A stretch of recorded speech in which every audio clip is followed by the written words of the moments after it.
因為個裝修師傅都好直接，咁佢都會話比較完咧，你哋係佢覺得好好嘅一間咯。今日嚟到屯門彩輝花園，呢位業主咧係年前啱啱入伙嘅，我哋之前一直都冇見過面㗎，但係透過個電話咧就知道業主對我哋嘅家私安裝得係非常之滿意。今日約咗呢個時間咧，就上去探訪佢啦。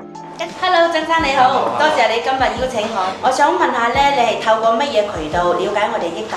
睇 YouTube 就有一個拍片嘅人，佢將自己屋企影咗上幕風格啦，同埋嗰個整出嚟嘅效果同我想要嘅，其實都幾吻合嘅。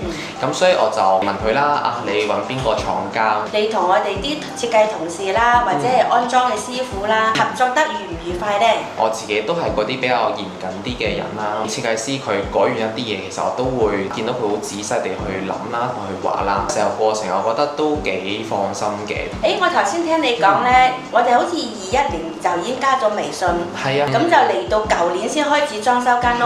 咁我又有啲好奇，即係呢幾年呢，你有冇揾第二間去了解？